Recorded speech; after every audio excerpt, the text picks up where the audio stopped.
where you're getting to know her. You're getting to understand how she's becoming the character that we want her to be, the true action-adventure hero. So especially in this piece where we sort of show you the emotion, we show you how she's starting to get a little bit stronger, she realizes that the survivors on the island, and she starts to get the equipment that's going to help us sort of bring us to that path where we saw today, the Microsoft keynote, we sort of showed a piece of, sort of a peppering of the future of where we're going to take Larze Croft. Yeah, that was exciting. It seemed like there were hints of some kind of civilization or something on the island at the end there. Yeah, there's a little bit of mystery roped in there. You know, there's other people on the islands, and they've been there a little bit wild. They call it home. We call it a little bit danger. But yeah, it's exciting. It was a nice tease. Now, as we go through this, I think a lot of people have been wondering, you know, this is really a reinvention of Larze Croft. And as we go through, you know, people have seen games like this, but they're also sometimes very linear. And you're trying to be much more open, I think, with this game, right? In terms of giving the player a lot more sort of RPG-like abilities and progression, right? Yeah, the goal is, as you mentioned, go back to the pillars of Tomb Raider. It's been around for 15 years, and one of the things is all about exploration. And exploration in past Tomb Raider games still felt very linear. So one of our goals with this sort of future look is, let's build these hub systems. Let's give the player the opportunity to come into these larger spaces and really explore. And then through gear gating, you'll be able to improve sort of the ability to be able to open new areas and unlock additional challenge tombs. But really the hubs play a huge part in giving the player the opportunity to feel like they have the freedom to actually come into a space and do what you do best, be an explorer.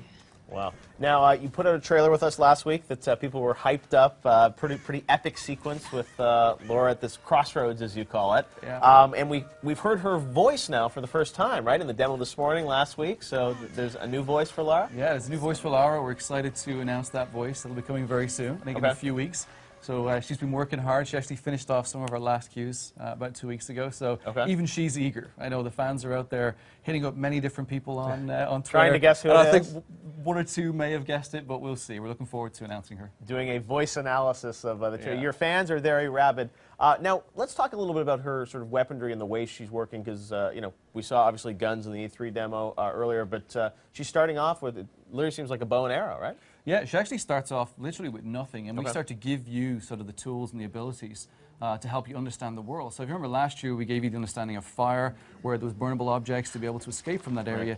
Now we give you the bow, which is your first tool, your first instrument, and really it's going to be your lifeline to be able to help you throughout the game. It's also going to become very iconic in the franchise. You know, bows are sexy right now. You know, we saw that great key art you got of Lara pulling the bow. So the bow's a pretty important tool for us, and you'll see how that progresses through gear gating and the rest of the game. Right. Now, the one thing I noticed in the trailer last week was that there are other characters you're going to meet sort of as you go through the island, because, you know, the demo you showed last year was very much a solo journey. Even here, I mean, she's sort of exploring, but eventually there will be other characters that we meet? Yeah, one of the big changes we've made with the franchise now is that, you know, in past Tomb Raiders, Lara used to sort of travel around the world, and she never really had an interaction with anybody, so therefore you never got to know her personality.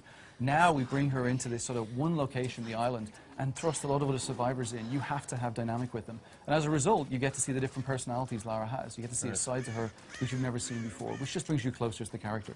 Absolutely, and you've got some wildlife here on the island, and it looks like Laura, you know, just like any girl who's stranded, she's going to have to take down the deer.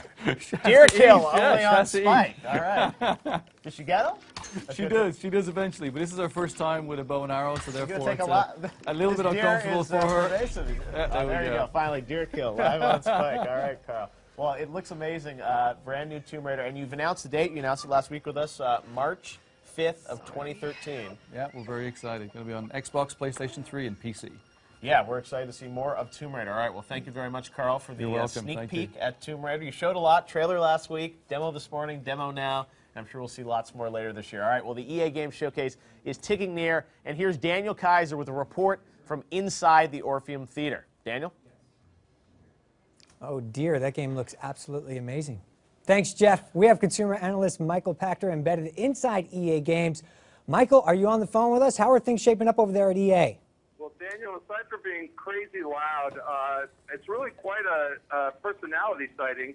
I see Vince Zampella in the audience. I see Patrick Sutherland in the audience. That suggests